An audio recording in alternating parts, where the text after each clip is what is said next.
as we are taking a short break from covering the regular or postseason, let's do something creative and something that we can make content out of, which is why we are bringing in the Patriots Draft Hub, which is going to be for at least like 3 months talking draft, talking players, talking positions of need that the Patriots should be looking at.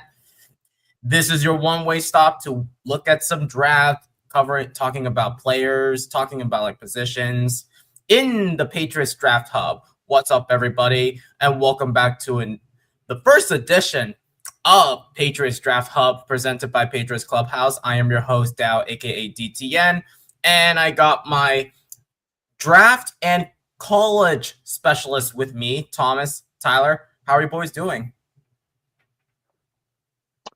Doing pretty good, man. I'm excited to be here. Happy to talk some draft, and got a lot of great names here to cover here from the Senior Bowl. Cool. How about you, Thomas? We lost her, man. Of course, my mic has to be muted in the process.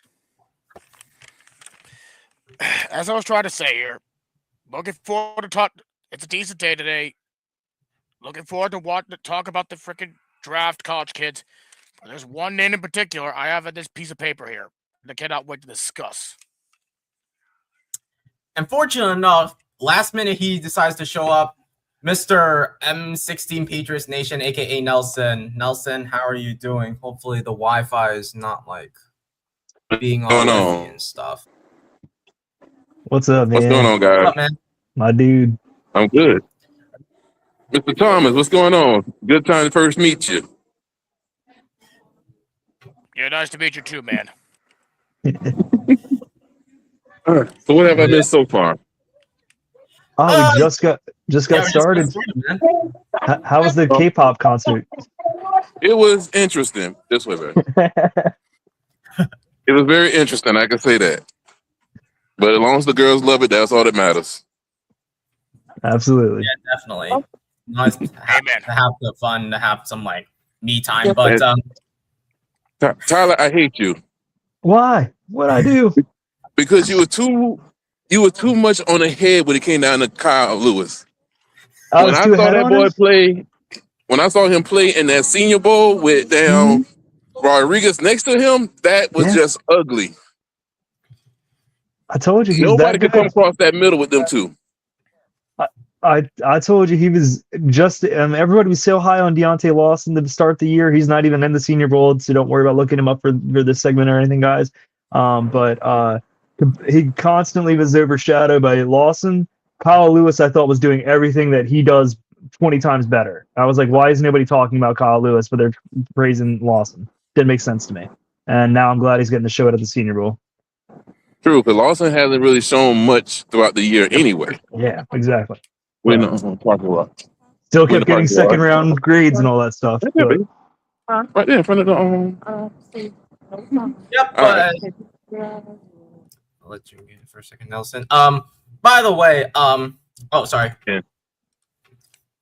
Was that if Nelson? y'all still on? I said, if y'all still on, I'm gonna jump back on with you. Okay, sounds good, Nelson. All right, guys. All right, see you, bud. We'll see you in a bit. See ya. As I was saying before we get started with like the whole entire Senior Bowl preview, even though the practices have been already over, we still might want to preview a couple of the players. And before we get started, if you guys haven't already, please make sure that you smash the thumbs up button and that you are subscribed to this channel is the best way to help support the channel. Bringing out news, bringing out coverages from whether it's news or players or updates or whatever it's going on, free agency. We're going to get to that in like 2 months. Obviously talking draft coverage and also covering some of the old games throughout the regular season, postseason, preseason, whatnot. So it's appreciated that you hit the thumbs up and click the subscribe button. That way you will be notified for future episodes. Whether it's the Patriots Mayflower Voyage, we'll bring that back in September. Patriots Draft Hub, we will still continue with the Patriots Clubhouse as a regular show with some of your old guys. And as usual, please participate. As usual, you can just post a question or comment in the YouTube chat, whether it's relating to the draft. And your first question, NJ, is should we get Kenyon Sadiq if he's available in the draft? I know he's top 15. Any of you can answer it. He's definitely. I would be very shocked if he passes any like the 20s. Like the only way I can see it is something medical pops up or just something out of the blue character, whatever. But knowing everything I know about his character, he's a gym rat, a film nerd. Like he's trying to be in there to constantly get better and showcase that on the field. I think a team, say like the Chiefs, somebody that is going to be in a need for tight end or just needs a little spark for a young quarterback, I think Sadiq can easily take the cake and be absolute number one weapon for any kind of quarterback out there.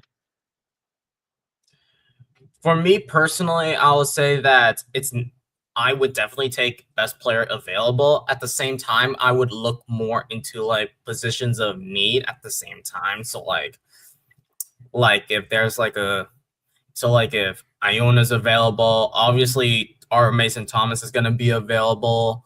Also CJ Allen's going to be available around that range. So like we're going to have at least the second to last or the last pick in the first round. So I would say like just pick the best player available. I will be shocked if Sadiq falls to the to like the second round or like towards the end of the first round. That's just my opinion. How about you, Thomas? What are your thoughts on getting tight end in the first round? It's not my position need to grab first when you're at the Patriots. I mean, I would say get something on defense or possibly an offensive tackle if it's necessary here. But I would say get the best player available as well. But I say at best get like an offensive tackle or guard or possibly get someone on defense. Yeah, definitely. And he also has another question. He says, I know it is rare case. Is there a safety in the upcoming draft that is similar to Nick Emanuwari? Thoughts about it, Tyler? Oh, you're muted, man. Sorry, I had to talk to somebody real quick before. But size-wise and athletic freak-wise, until we see him at the combine, there's not really going to be any for sure like how much of an athletic freak these guys are. I could see Kalen Ramsey possibly blowing up. He's out of USC.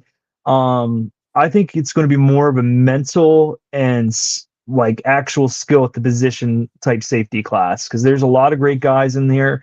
Obviously, Caleb Downs is phenomenal, but he's not the height, strength, and speed that Amenwari is. I'm going to butcher how to say it too.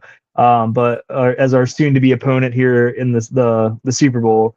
But no, I like Caleb Downs, Halsey out of LSU, Thieneman out of Oregon.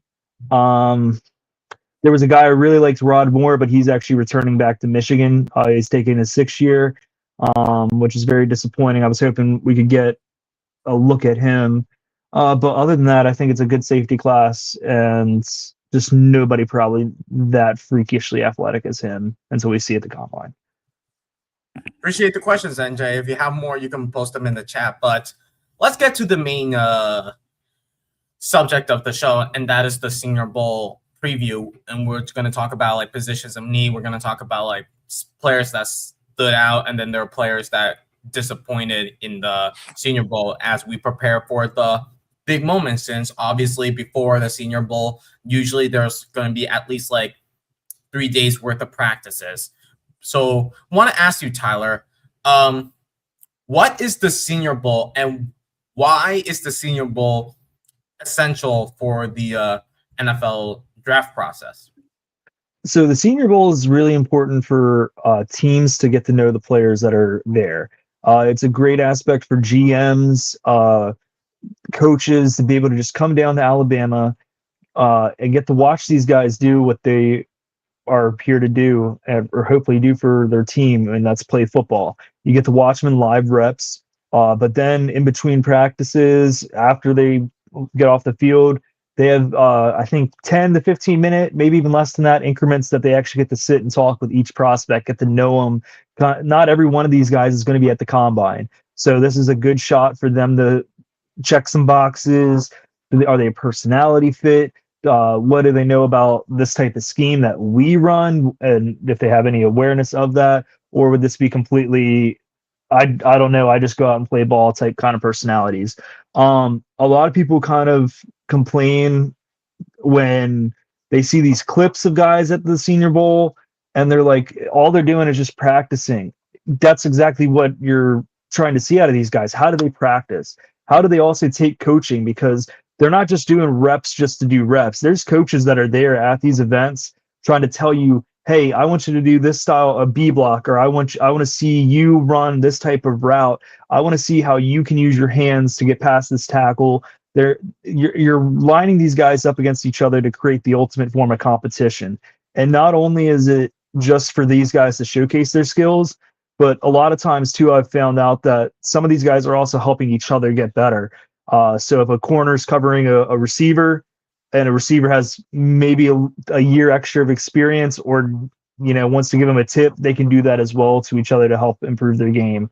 Stuff like that kind of occurs, and I think it's pretty awesome. It's a great event, and it might not be the sexiest thing to watch, but it's much more fun to watch, in my opinion, than watching guys in their underwear at the combine do a bunch of stretches and maybe run a little fast and find out how long somebody's arms are. So, I mean, it's pretty cool. Yeah, the thing with the Senior Bowl, what I love about the Senior Bowl compared to the Combine and Pro Days, like College Pro Days, what I love are the one-on-one reps. Basically, you get each coach or a scout may look at each player, whether it's on one-on-one, both players at the same time. You get to see like strengths and weaknesses from one player on or another. So, like for example, a wide receiver going up against a cornerback, a edge rusher going up against a offensive tackle, an offensive line, a defensive tackle going up against a guard or a center. And what I love about it is that you get to see certain reps. You get to see like whether this player has the technique, whether the player has the strength and the prowess to combat against one another. That's what I love. Unlike the Combine, it's basically just drills and basically being timed for speed and measurements. It's kind of lame, but yes, it does help when you're trying to like add assets to your team. But the Combine doesn't like give much of what you want to see out of a player, especially with the juniors, because seniors you're more able to see what you can get out of them. I just don't understand why there's no such thing as like a Junior Bowl, because that there's some like highly touted like juniors, like for example, like those who are not on the list, like Arvel Reese or Fernando Mendoza, or like these big names who are currently juniors. They actually expanded it, so they do allow certain, some guys that are juniors. And it's more so the Shrine, I would say, is a good, primarily would have a lot more. It's a good mix of pretty much everybody. But no, they've expanded it just because a lot of guys were declaring early and stuff of that sort, and just to kind of fill in more of their teams. If a guy has enough eligibility, they count it as like, all right, whatever, we'll boost him as a senior because he's been at college for 4 to 5 years and somehow is still listed as a junior. So whatever, they can get a nod. So they kind of switched it up just a bit like that. But no, primarily they try to keep it as seniors because it's a reward for you staying in college all 4 years. And a detriment to you sticking with it as opposed to jumping out early was what it was intended to be. It's not what it is now. It's just, hey, let's get these guys out here so we can see everybody. That's what it's become now. Yeah, the tricky thing is that sometimes you have certain players who like transfer to different schools. Yes, I do agree that I like players who are like loyal to like stay by like their senior year or like their graduating year, or like if they're like a graduate student, that just shows that one, you completed your education, and two, you're able to like continue to further your development as you can prepare for the NFL. And I like players who are loyal to their alma maters. So like players that they don't go to like transfer portal, but it's so hard with the NIL, especially with coaches getting fired, coaches moving to different schools and leading to so many like players like getting transferred to different schools. It's so hard. It's so hard. Thomas, I want to ask you this. Would you rather have like a player who is loyal to their alma mater or a player who is like been constantly going through like transfer portals and whatnot? That I could not even give you an answer for that, because there's most of the time here people who are transfers to their colleges that they supposed to be, but some of them being loyal, they just want to go after a national title. That's why they most likely want to transfer. But if I had to choose one here, I would say if like a transfer to a different college. Honestly, it's only because that particular college or university most likely wants attention, most likely wants to be contenders for a natty.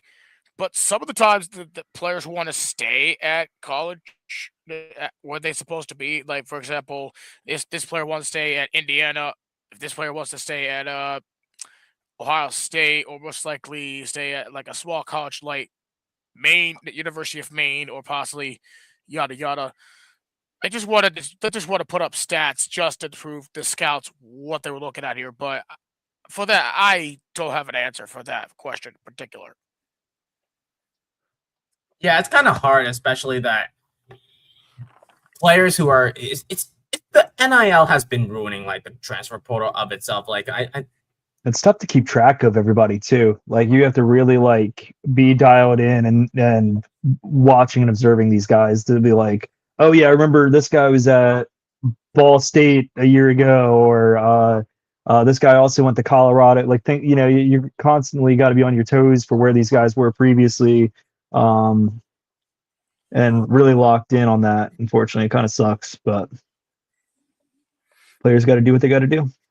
Yeah, it's not in their control. Like coaches could be a factor, or maybe like wanting to get the fame, wanting to like be the most popular individual ever, and that's their new generation nowadays with college students. But I want to ask you this, Tyler. Now that we have a general idea of what the Senior Bowl is, let's just solely focus on the Patriots, since this is related to the Patriots and why I did the show. So regarding the Patriots, throughout the whole entire regular season and even in the postseason, what positions of need should the Patriots, if I was Elliott Wolf or Ryan Cowden, what am I looking for as a Mike Vrabel player? This is a great edge class. Edge is definitely going to be my number one. Everybody says that edge is going to be one of those key polarized pillar positions alongside quarterback, left tackle, cornerback. A great edge player is crucial to any team now. So I would say with this edge class, I had about like 24 to 28 guys that I would say all worthy of day one to day two consideration, that third round. I just think there's that many guys that it's so talented that you just find the right guy that fits what you're looking for, plays your style of scheme, or can play multiple schemes. And if you find the right guy at where you're at, just go ahead and take him. Like get it done over with now, and then the rest of your draft is your oyster. But to positions exclusively for us, as I mentioned, edge, I would say right tackle.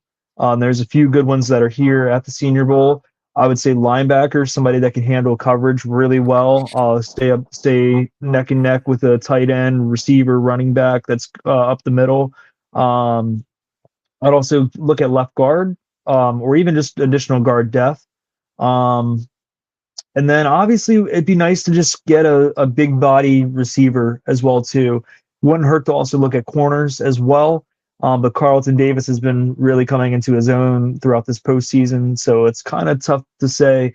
Good corner depth, but I don't think I would invest too highly in it, like first, second round. I would kind of look a little later, personally. Cool.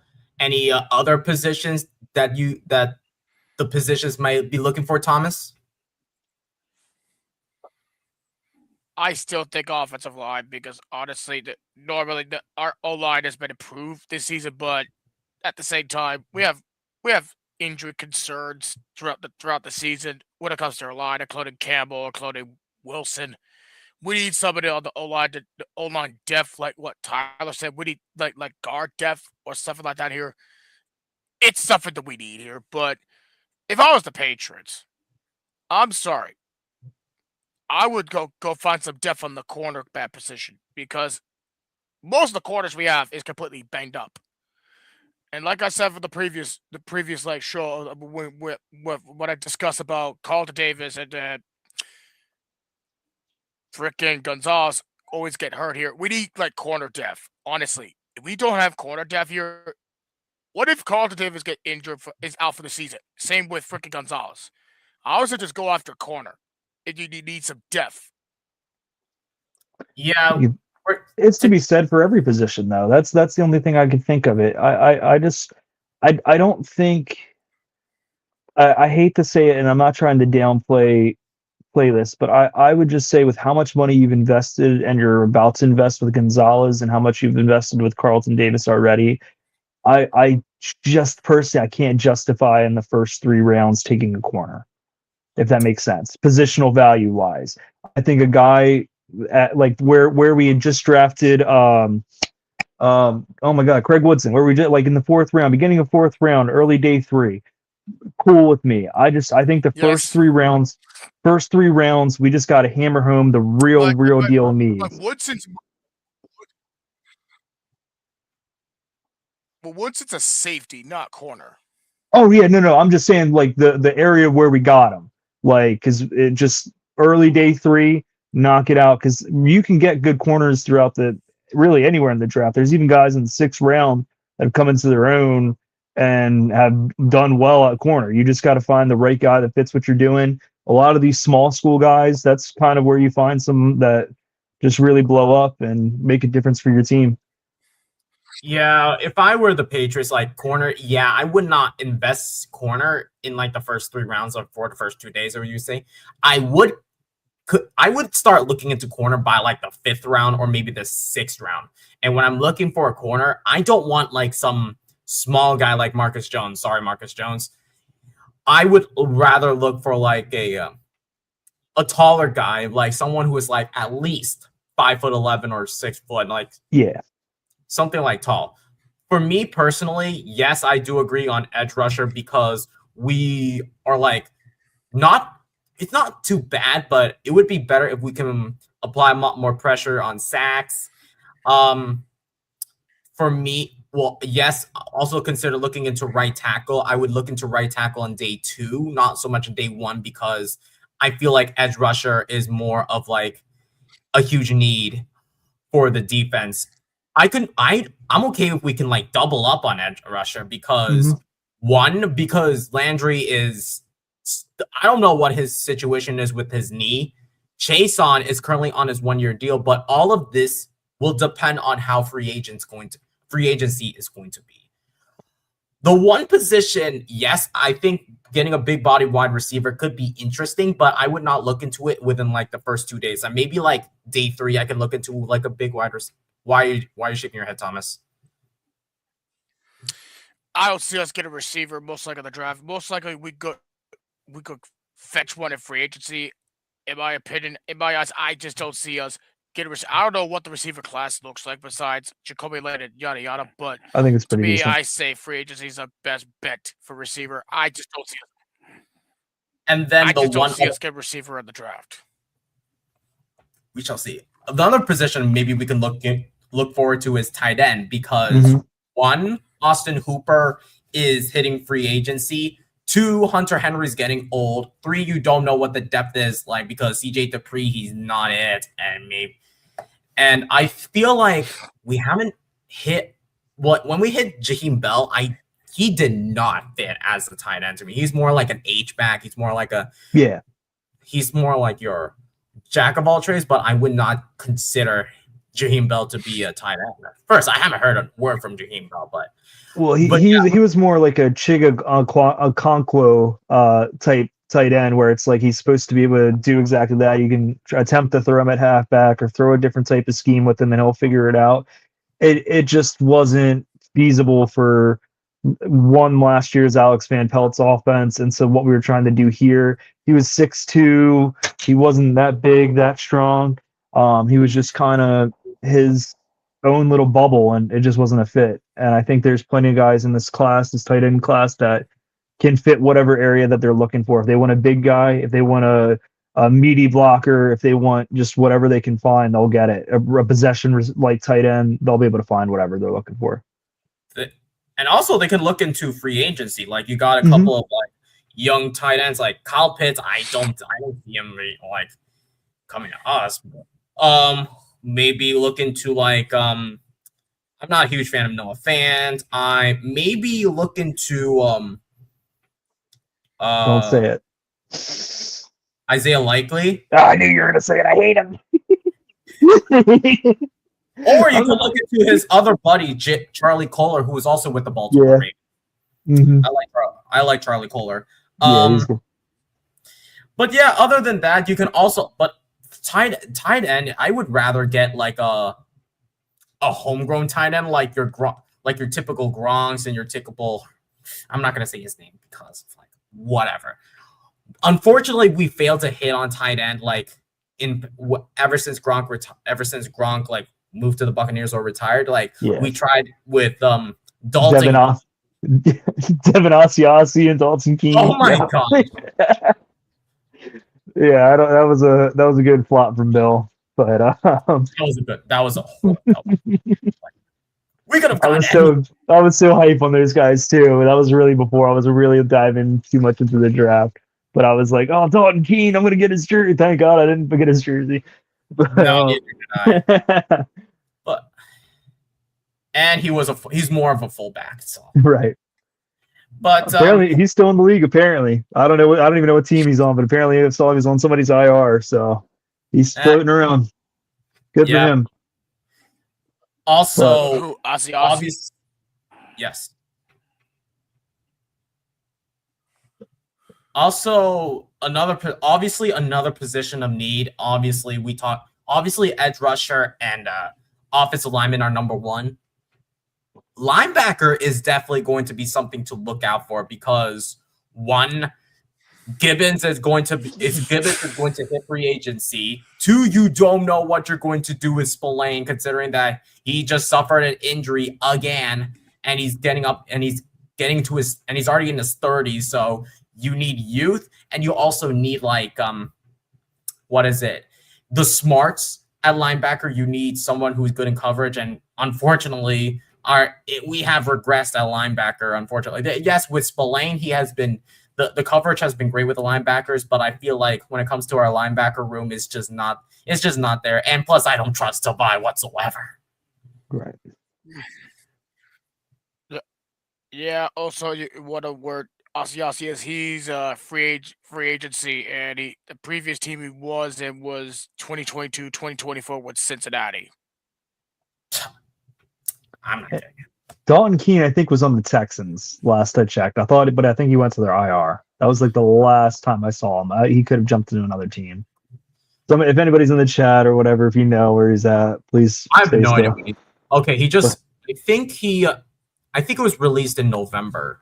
Probably. Who knows? It's about time. Time to hang it up. Yep.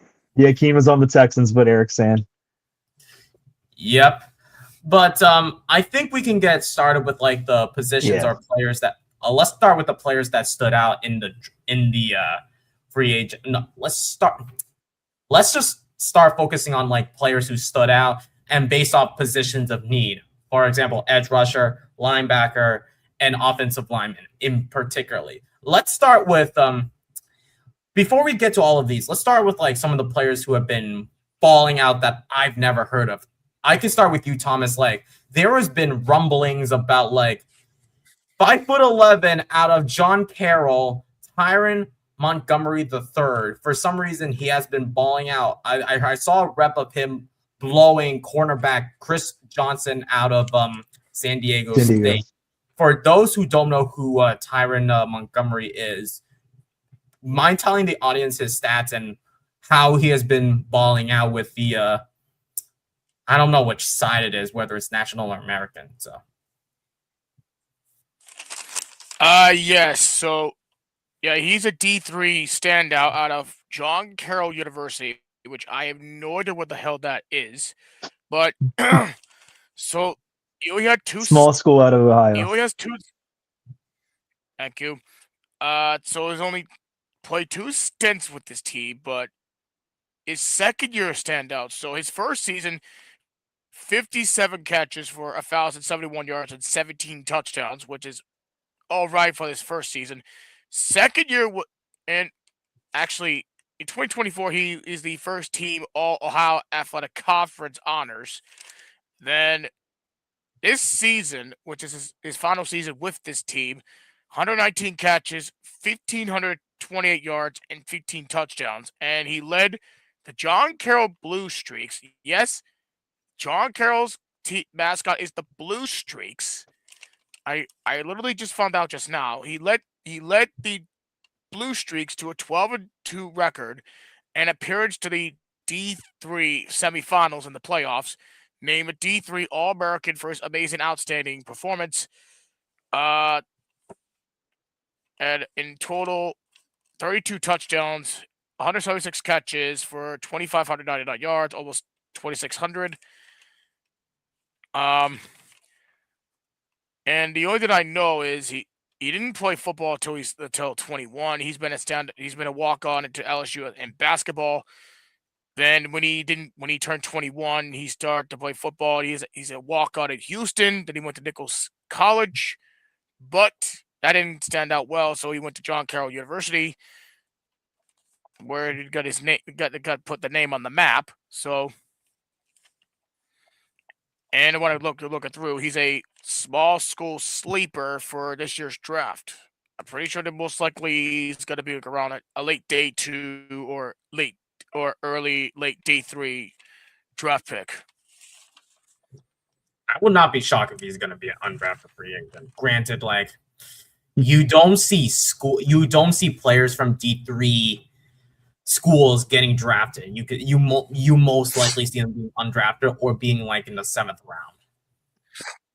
But I want to ask you, Tyler, why has Tyron Montgomery been making shockwaves within like the draft world? His story is just cool. I mean, it's just he went to LSU to play basketball.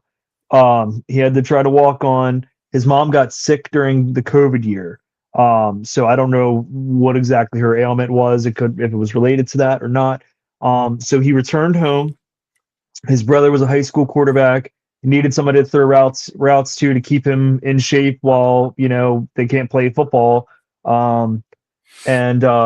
He basically just impressed his family, and they were saying like, hey, well, when you go back to school, man, you should try out for the football team.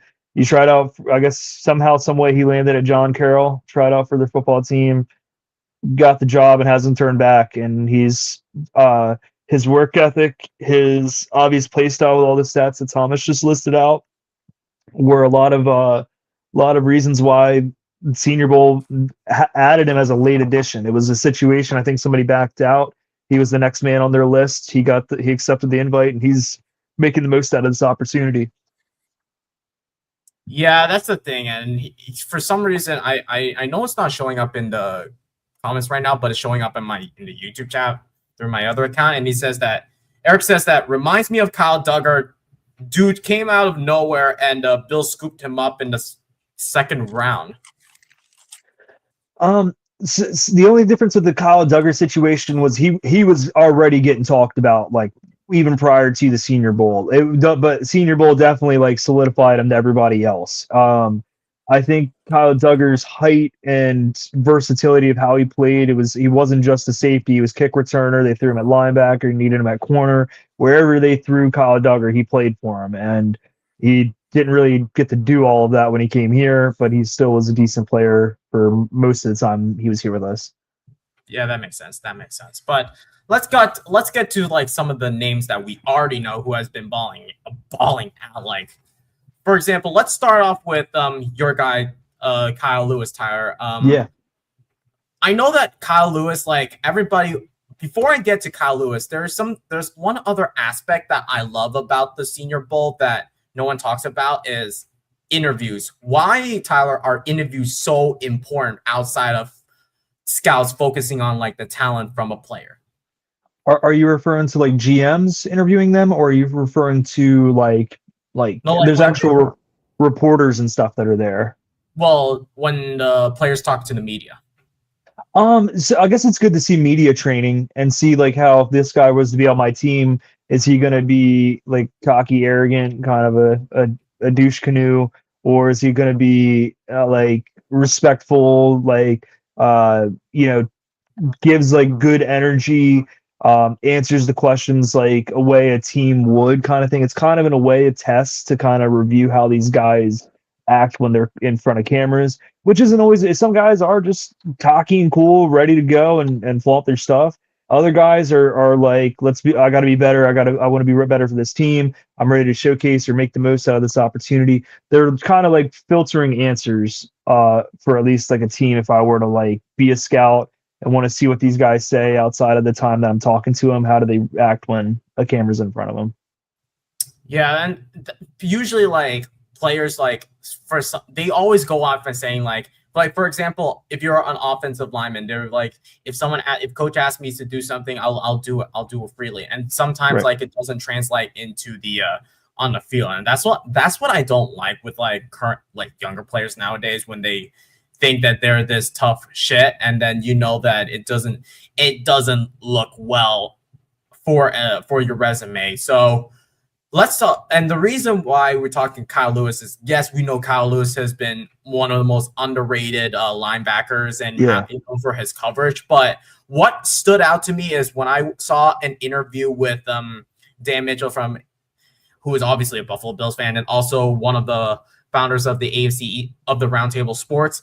He mentioned something about like Kyle Lewis being like one of those guys who focuses on reading film, and day after day after day, he's going to be taking a look at film and then being able to translate it into game day. Why and how does Kyle Lewis fit that Mike Vrabel player that Mike Vrabel may be looking for?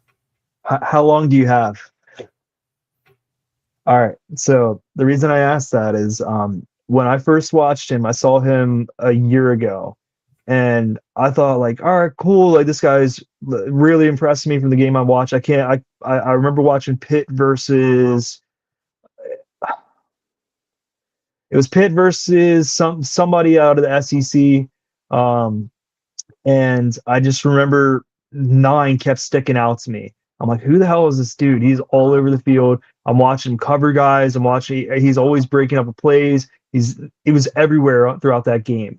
And so I made it a point. I was like, I'm going to just follow him and just see like what I, hear more and more about him. And then of course he's draft eligible this year. So what I learned about Kyle Lewis throughout this whole thing is the work ethic, the commitment to what he had with Pitt, the constant desire to get better, the abilities to show extreme versatility in his entire game.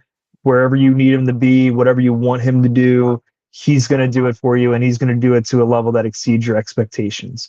Something that I thought was so awesome about him was a lot of these schools, when a guy's blowing up, they try to poach you. They're trying to like get in your ear. It's basically like a illegal tampering that these schools will try to do.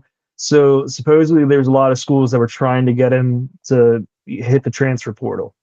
And he said, you guys had your chance to, offer me something when I was coming out of high school, but you all overlooked me. Pitt was the only school that offered me something. I'm sticking with Pitt. And so I think that was, awesome for a guy to want to stay. He could have gone to LSU. He could have gone to Oregon. He could have gone wherever the heck, whoever it was that was supposedly trying to recruit him. and he stuck with Pitt and made it a point. That's where I want to be. I love everything about his game. I've been on him. I have been screaming his name for the rooftops for like this entire season. If there's one guy I would absolutely jump for joy, punch, throw my arms in the air, running like a maniac, it would be us drafting Kyle Lewis. I absolutely love him. I love his character. I love his play style. And if he got into a room with Mike Vrabel and Elliott Wolf, I think his personality, his leadership, everything he just is and does, his aura, he's just a Mike Vrabel guy. It just like I can't unsee it. He's just a guy that I can't see them walk away saying he was all right. He is what they're looking for. If they want a guy that is versatile and do everything they need like him. Interesting. And the fact that when I'm hearing Kyle Lewis, when I hear a Vrabel guy, it sounds like he's going to be like a future captain for like the young Bucks once he like gets older, and like if he continues to like thrive with if he plays for the Patriots, my gosh, his leadership is going to be out of this world, especially for a young guy who is basically 21. And yeah, this guy has been really stellar, and I feel like no one ever talks about Kyle Lewis. Everybody talks about like Arvell Reese and obviously like who else? Who am I thinking? Rodriguez now. CJ Alice. Speaking of Jacob Rodriguez, I know that everybody's been talking about him. I see him being a day two. I see him being a day 2 pick, Thomas. What are your? I know that there. Why shouldn't the Patriots look into Jacob Rodriguez, even though he was a standout in the Senior Bowl?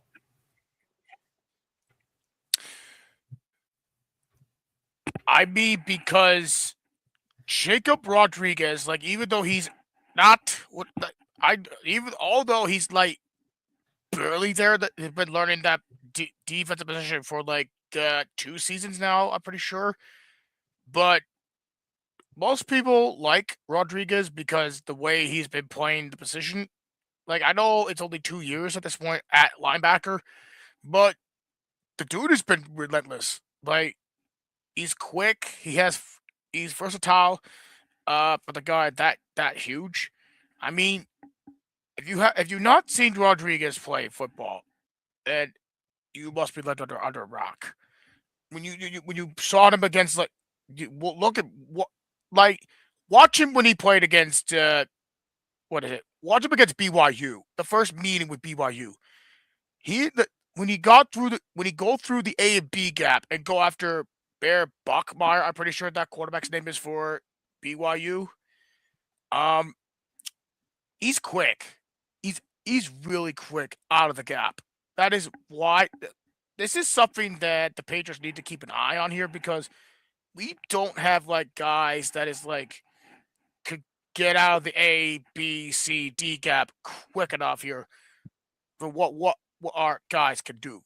So Rodriguez, to me, he's definitely more like a day 2 guy here. If he is not taken, I would say go get him. It's not too late to do it.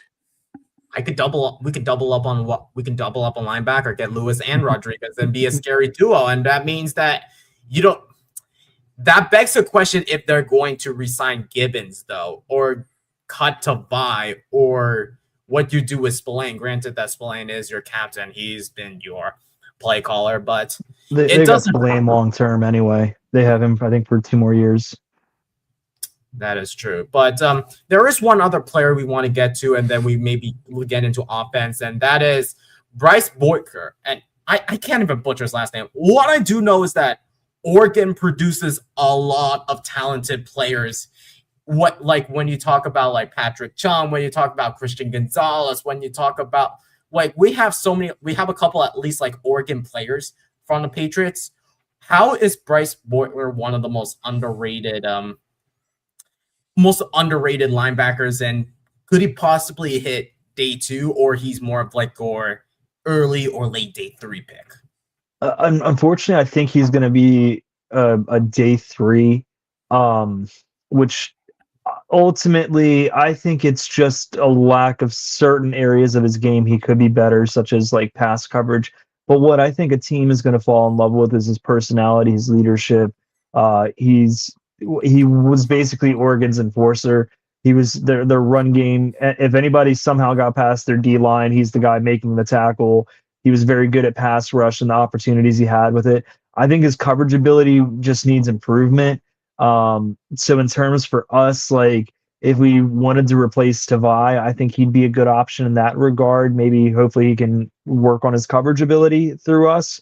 But I think he definitely deserves a lot more praise and recognition. For some reason, a lot of people just say he's just undersized, but I mean, the guy I just ranted and raved about, Kyle Lewis, is 5'11", 229, 5'11", just had it right here in front of me. My apologies, guys. I'll tell you both their measurements. 224, 5'11", 224, Kyle Lewis. Bryce he came in at 6 foot at 227. So through the Senior Bowl's measurements, he was at 6 foot. So Oregon, I guess, inflated his height a bit. So he did come in at 6 foot at Senior Bowl. So maybe they're I guess to each their own on that aspect, but I mean, you just watch how he is in the run game. He's great at what he does. He was good in the pass rush opportunities, and like I said, just if he works on his coverage a bit, I think he could definitely be there. But he's a film junkie. He's a guy that tries to prepare his team, get the guys going, keep the sidelines intense for when they hit the field next. There's a lot to like about him. It's just, does he fit the system? Is he a type of player that your defense needs? I can't say for sure he's a total fit for us. As a personality type, I think he's a fit. Just play style, I don't know it's a need. Yeah, it sounds like he could be more of like a developmental type and not like your like starter, because I know that there's a lot of like he's like, I would say he's more like raw when it comes to like playing style, but his leadership is beyond next to none. Yeah, that's more reasonable. And I just heard that he's also professional baseball outfielder for the Houston Astros. So he got drafted. He got drafted. He just has to decide what he wants to do. So I guess he's going to find out where he'd land in the draft. I ultimately think he wants to play football over baseball. It's just his probably preferred sport.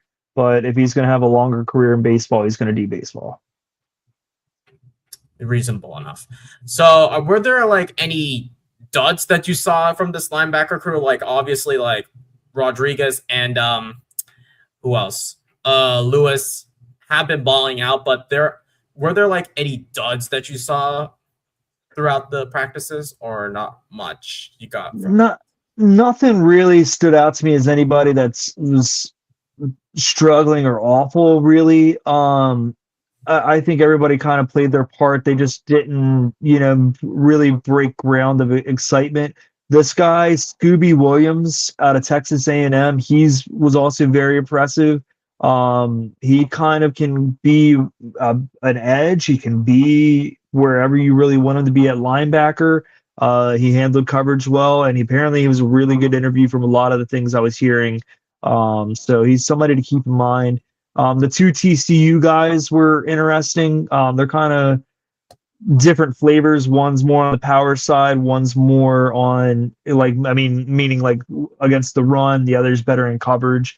That's Nnamdi Abiazer. He was more of the better in coverage. And Caleb Alarms he was a little bit better in the run. He's a lot more thicker. But no, I can't really say anybody at linebacker was really disappointing. I think really the only areas that you're going to see disappointments are edges that couldn't get past anybody, cornerbacks that were blowing routes, receivers that just couldn't catch anything, and tackles that look like revolving doors. That's really who you're going to see as the real busts out of this group potentially. Interesting. What about Jack Kelly out of BYU? He's got a lot of buzz. Now I didn't get to really look too much into Jack Kelly. I know I've been hearing about him throughout the year. The little bit I saw of him, especially at the Pop-Tart Bowl, he looked really good. That was against Georgia Tech. He has good coverage. Kind of similar play style to Kyle Lewis, where he can be like all over the field as well. I think it's just kind of like this. This is kind of the class for this hybrid linebacker style, like Jacob Rodriguez, like Kyle Lewis. A lot of these guys are just very versatile, and I think that's also a good thing about Kelly. So let's now shift over to offensive line. And then we will get to edge rushers, because I know edge rusher is going to be at what everybody wants. But I want to look specifically at the offensive linemen. And looking through the list, Thomas, obviously Tyler knows everything, but I want to ask from your perspective, Thomas, are there any offensive linemen in this list that I sent you that strike your interest? Or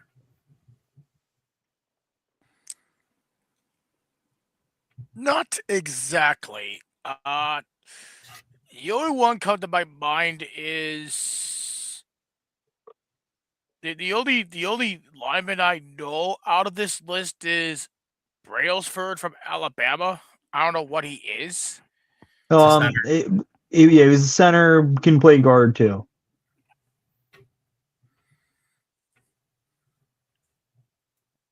Yeah, that's the only guy I know out of this list here. I don't know about Austin Barber or Browy from Boston College. Not Fernando Carmona Jr. out of Arkansas. I don't know any of the linemen besides Brailsford. For me, I know a few, like Emmanuel Pregnon. He's like he's going to be your day 2 left guard. I like him. I know that there's a couple of Boston colleges, and what concerns me a little bit when I initially saw them, they would be playing specific guards. But Tyler, I know that Boston College specifically prepares these offensive linemen for these various positions. Why do you think like Boston College would prepare, like, for example, like Jude Bowery, who's somebody that we may look into, or like a Logan Taylor? Why would Boston College like put them in like various positions on the offensive line? Yeah, so Boston College tries to pride itself. I think I don't know if this started with Bill O'Brien or it was just something that carried over from the previous coach who's now with the Miami Dolphins as their head coach. But their main goal is to cross-train these guys for if the team needs them, but it also helps them in their future as well, that if they can show versatility playing numerous positions, it also helps their draft stock. So they're not only just thinking about benefiting the team for if they're in a pinch, but it's also to help these guys' career to try to transition into the NFL. Because there's been a pretty good chunk of offensive linemen that have come out of Boston College the last few years, and they want to keep that trend going if possible. So yeah, their main goal is if you play left tackle, guess what? You're also going to have to learn how to play right tackle. You're going to have to figure out the footwork. If you play left guard, cool, you're going to figure out center. You're going to play right guard. If you're big enough, we'll even tip you over to the closest tackle position for your footwork. So you get comfortable learning how to play tackle. I think that's a pretty cool aspect out of Boston College. Yeah, it's really cool. And when you hear a lot of like names, specifically when the offensive linemen, like Chris Lindstrom, who's with the Falcons, Zion Johnson, who is with the Chargers, and obviously rookie Trapillo, who is with the Chicago Bears. That's the guy I really wanted. I love Trapillo. Yeah, I'd like him too. If I was insured he's going to be our right tackle, I liked him, but I just didn't think we were going to be in a spot to get him. And he went way higher than I thought he would have too. I think 3rd round, or maybe even day 2. I think maybe even 2nd round. I mean, so can't remember where he got drafted, but I know he went to the Bears. Yeah. Well, but let's specifically focus on like right tackle. And I love right tackle because obviously right tackle has been doing great, but it seems like Morgan Moses, unfortunately, he's already getting up in age. He's like 34, and we want someone young. And I'm looking at some of the lists, and like everybody talks about like Spencer Fana or Francis Mauigoa and obviously Blake Miller. But the one guy you and Nelson have been harking on is Max Ian Naker out of Arizona State. Why is he so intriguing when everybody talks about Maui Goa, Bano, and Blake Miller? I personally view him, and I know this is going to be kind of a stretch. I view him very similar to how everybody was raving about Membo last year. I just think he's almost there. Like, he's only been playing college football since he got to college. He was a soccer and another sport I'm blanking on, but he primarily played soccer, and it was rather basketball or something of that sort. But he got to Arizona State, tried out for the football team, and then his size, his everything just speaks for itself. He's got great. His footwork is constantly improving each year that I watched his tape. His handwork is just about there. I think it's just being more aware of like stunts. Apparently I'm hearing differing information from what I watched. I thought he could be a little bit better with that, but other people are saying they thought he handles stunts well.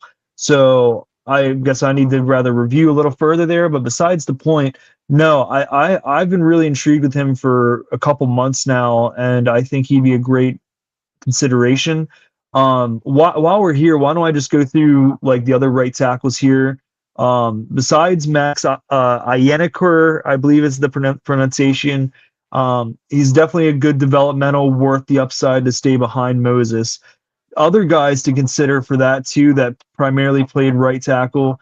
Jennings Dunker out of Iowa. This is what I'm looking for, but unfortunately, like his draft stock stopped. But like, why Jen Dunker like have his like? I wouldn't like consider have his draft stock, but were there like any like issues with Dunker's gameplay? Personally, I don't like his how he handled tougher competition. So when he went against Ohio State, he crumbled. He did not look good against the best of the best. And I mean, look, everybody has a bad day. It's not easy to go up against an offense like, or I'm sorry, a defense like Ohio State. And but then when you go watch him against Iowa State, all the things he did wrong, or it doesn't even look like that's like it's two different players. So I don't know if it was just a situation where he just got figured out, or they just didn't have an answer for them, period. But really, I was very disappointed. And anytime I watched him against tough elite edge rushers, his run game outstanding, run blocking phenomenal. You can't get if you're in his way, get the hell out of the way because he's going to break your neck. But in terms of pass blocking, his footwork is just sloppy. He's somewhat okay with his strikes, but if you just have like better moves, I think it gets in his head, and I think it kind of he repeats the same mistakes a couple times personally. Anything over Isaiah World, because I do not like what I saw from Isaiah World. No, he was a little too big for his britches there. Another one you could argue too, his tape wasn't good, but he's doing really well, and I have liked him. But with Demetrius Crownover out of Texas A&M, so his height is 6'6", borderline 6'7", 331, and his arm length came at 35 inches. Markel Bell, he's a left tackle. He's the biggest guy in this class. He's about 6'9". His arm length was 36. So for Crownover to be at 36-inch arms, or basically 36-inch arms, is pretty damn awesome. And he looks the part. He looks like a guy that, sometimes these guys have a tendency when you have longer arms to overreach and do a little too much. He's whatever we were seeing on film out of him at A&M that looks real sloppy and out of place. He looks like he's been working on it the last month or so while, A&M was out of the playoffs, and he's really tightened up a lot of his game. Rather that was just getting healthy, whatever it could be. He's really impressed a lot of people down here. And I'm trying to remember if there's any other guys that are right tackles directly off my head. I don't see any one particular, but maybe guards. Like I heard that Alex Harkey, is he a right guard? Because I know Pragnon's in a left guard, or is Harkey a center? Harkey was a tackle. He played right tackle. He was a right tackle. Isaiah World played left. Okay, so I may be looking at is Harkey better than World, or? Yeah, I mean, It's tough to really say. So like World, I think if I'm World, I would return. I would go back to Oregon. I don't know if he's declared or not. If he declared, I mean, I think teams are going to look at his Oregon tape and he's going to just continue to fall. Harkey, on the other hand, he went. I believe he was at Colorado and then went to Oregon, and he's gotten better. I think there's just certain, little bit of aspects of his game he could get better at. I think he's kind of similar to Dunker, really good run blocker. Pass rush is a little inconsistent, but no, I mean, I think kind of just sticking with what you're seeing. And personally, if I'm looking here at the right tackle position, if I had to rank it for where we're at, because we're not going to be in the Fano, we're not going to be in the Malagoa, I'd even borderline say a team's going to be in love with Jennings Dunker, so I'm going to rule him out. For the sake of argument, I'm going to include him anyway. So Isaiah World is set to depart for the 2026 NFL draft. I think that's his biggest dumb. I would try to return, especially after how this year went. I would go if let's say we're hell bent, we're taking a right tackle at 30, 32, 30. Let's go say 32 because we're going to be hyped about it. I would look in the right tackle like 60. Where would you? I would say 64 at max. Okay, so if I have to rank the guys, I would go Max Ianakor. I would go. I'm going to include him anyway. I'm going to go ahead and do Jennings Dunker. I'll go ahead and do, out of the guys that are here, I'll do Jude Bowery right behind Dunker. I would go ahead and do. Curious if you would do it, but Cage Casey out of Boise State. I just recently heard about this guy. I heard that he is. I like him, but he's primarily played left tackle, and I mean, I just don't. I didn't see enough of him if he played on the right side for Senior Bowl or not. I'd have to go back and review him. Ultimately, I mean, I kind of would just leave it there. I think that's kind of going to be your best bet out of the 5. J.C. Davis, he's somebody I would consider too. He's a little bit on the shorter side, but he's at 6'4". But he's if he could just work building up a little more strength, I think he could definitely be a decent job. A lot of these guys I would say would be developmental behind Morgan Moses. I wouldn't throw any of these guys out to be your day one starter. I think they just need a couple weeks to get acclimated to the NFL, be behind Morgan Moses, and continue to get better that way. Interesting. So those are the guys you may want to consider outside of like the guys like your typical like Fanos and Malagoas, and unless they do some stupid shit and that they have like their draft stock like decrease. But keep in mind of Blake Miller. I also wanted to throw him out there. Blake Miller. Keep in mind of him. He's not here at this, but no, Blake Miller is somebody I think he's going to be a combine darling. The problem with him is because of Clemson's I don't know what the hell they're doing with their program. So it's just more of for me, I think he's a personality leadership fit, and I think a lot of teams are going to just rule out this season when they get to interview him. They're going to just throw this year out and say, show me the rest of your body of work. And when they look at the rest of what he's done at his time at Clemson, they're going to say, like, okay, yeah, he can play. He can do what we need out of him. I do think he's kind of eerily similar to Will Campbell. So if you want to have two possibly really short arm guys, yeah, I don't know. But I do like Blake Miller a lot. What about Brian Parker out of Duke? Because I thought he was going to be like a guard or something. Yeah, let me see if they measured him at Shrine. He was at the Shrine Bowl, so there's Senior Bowl and Shrine Bowl in case anybody is new to understanding how all of this is. Shrine Bowl is kind of more for like a lot of the day 3 guys with some potential to be day 2.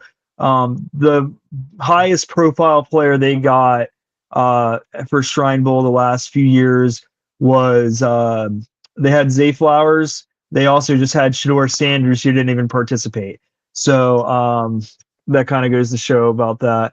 Anywho, but Shrine Bowl is also like kind of does like some philanthropy stuff as well. which I think is cool, which just doesn't get talked about enough. Let me see if I can get Brian Parker's measurements while we're here. Triangle measurements, official measurements. All right, let's see what we got.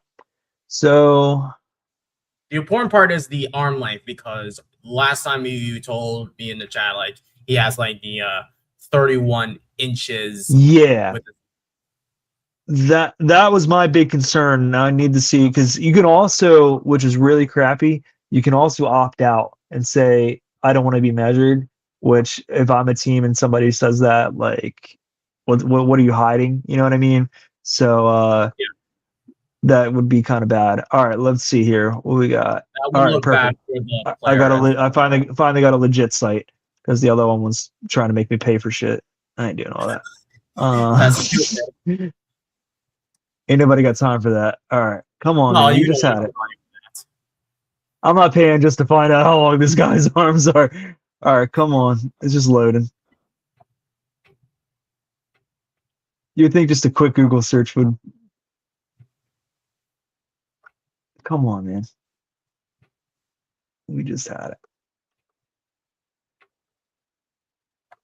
All right, well, let's carry on with another question. When it loads, it was slowly.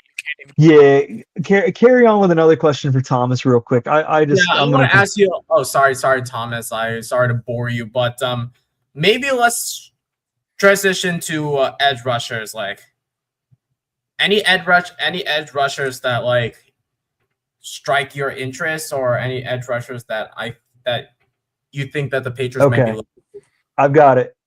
Oh, you got it? So he from East West Shrine Bowl's measurements, he's at 6'4", 3/4, almost 6'5", basically. You can basically round up to 6'5". His arm length is 32 1/4.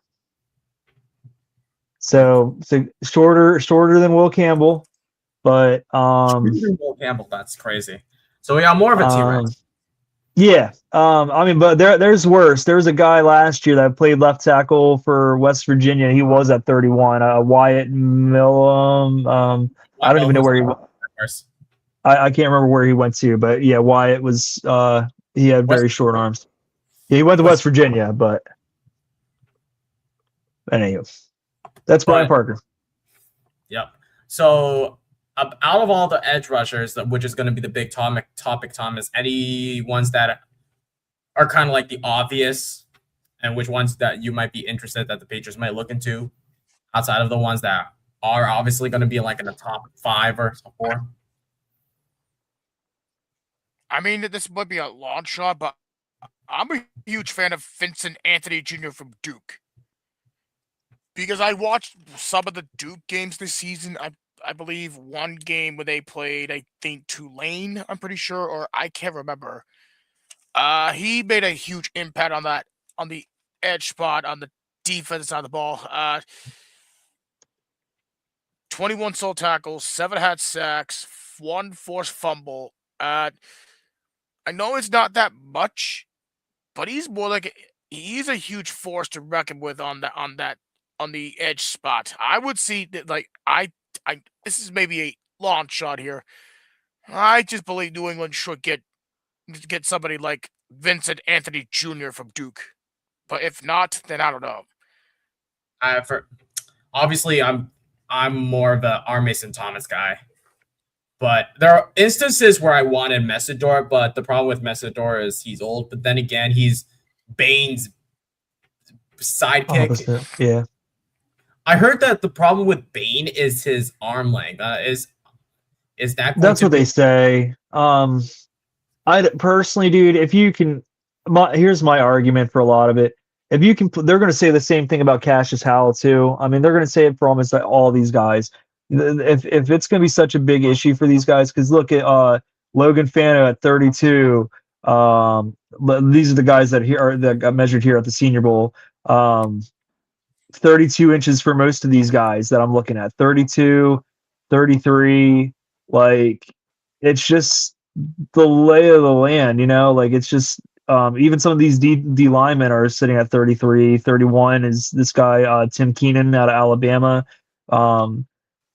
The arm length, I think, for these guys personally doesn't matter. Can you get past the freaking guy or not? Do you have the speed? Do you have good footwork? I think if you have the strength and you can knock these guys back, like who really cares what your arm length is personally? Oh, who cares? As long as you can beat the shit out of the tackle, right? And just get the quarterback. That's more important. Like, who gives a damn about arm length? Like,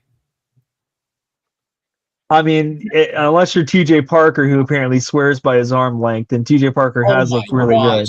TJ Parker is. I know he's gonna be day one no matter what. Yeah, I just feel like he is his name and he doesn't like show any of like his true talent. He has a lot of real talent, right?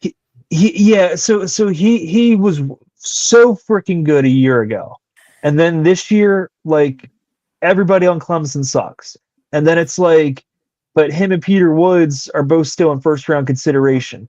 But then once the season's wrapping up, like they got like maybe 3 games left, TJ Parker finally decides to turn it on.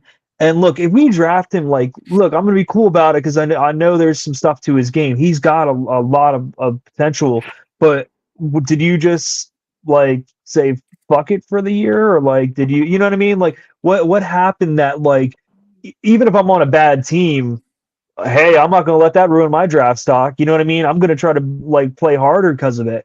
That's going to be beneficial when you're interviewing with general managers and scouts because obviously everybody's gonna focus on stats, but everybody knows like when people watch you on tape throughout the entire season, it does not look good. I'm like, I don't know what the hell's what was going on with Clemson, but I thought they were going to look good, but a lot of the players, both offense and defense, they look like shit for some reason. Yeah. Especially how overrated Cade Klubnik is. Yeah. It was not pretty. The whole team just was what's happening here. They're supposed to go to the championship and really blew it. Yeah. This whole edge class is great. Go ahead, Thomas. I only figured that Clemson is just completely bad. I just believe that this season is the most. I just gotta say this at this point. Clemson's overrated this season.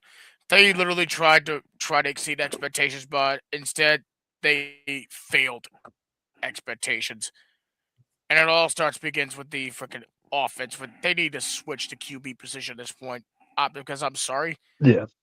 Cade Klubnik, it's not gonna do wonders.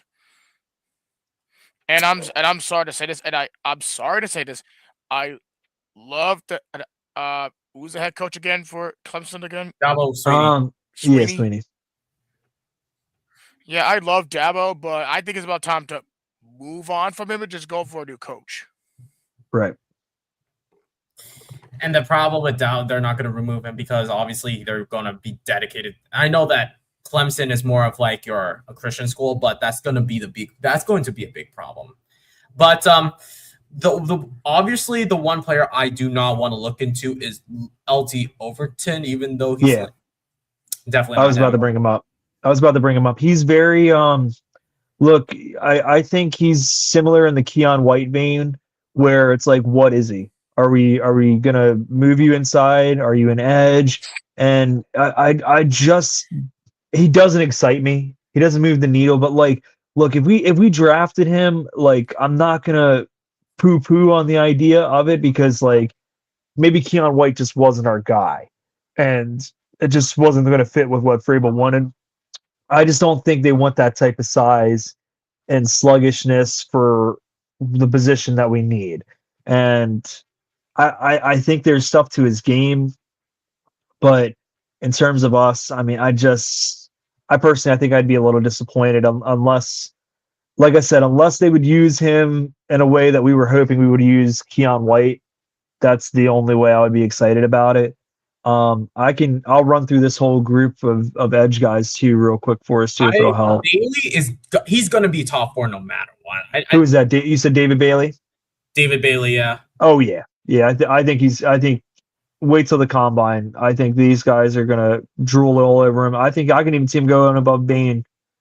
In terms of who we have here at the Senior Bowl, let me run through a couple of these guys. I'm gonna try to be really brief with each one. Dennis Sutton. Not a fan. I think this is supposed to be his big year, and I think he also should have gone back to school. I look, he's got like height, he's got strength, but he was supposed to be the Abdul Carter successor. It just wasn't there. It doesn't show up on film. It doesn't excite me. I just he was uber disappointing this year. For this supposed to be your breakout year. The same thing goes for Tyreek Sapp here on in Florida. Supposed to be his breakout year. LT Overton supposed to be his breakout year. All these guys are supposed to be their breakout year, and they don't do anything. And there's all this hype around them. And when I'm watching the film on them, I don't see anything that excites me. I don't see anything that says there's a prowess to these guys that like we got to take him no matter what. And you know what? I know he had the highlight play. I'm not even that big on Derek Moore. I don't think Derek Moore showed up enough in a lot of big games. I personally think even though I have that one rep in during Senior Bowl practice. It's impressive, but when you also look at the guy's footwork, like that guy, the Miami guy that he bull rushed on that play, his footwork was out of place, super sloppy, and it just kind of showed like he took advantage the most out of that rep. But nah, I think when you go back and watch Derek Moore, even talking to my coworker, huge Michigan fan, he said honestly, dude, like that rep is going to get his draft stock boosted, but we're not sad to see him leave Michigan. So I mean, look, if we take him, cool, we see something in him. But me personally, he just doesn't move the needle for me. Now that we have my good friend Nelson here, a guy that he and I both I can't even pronounce his last name. The guy out of Iowa.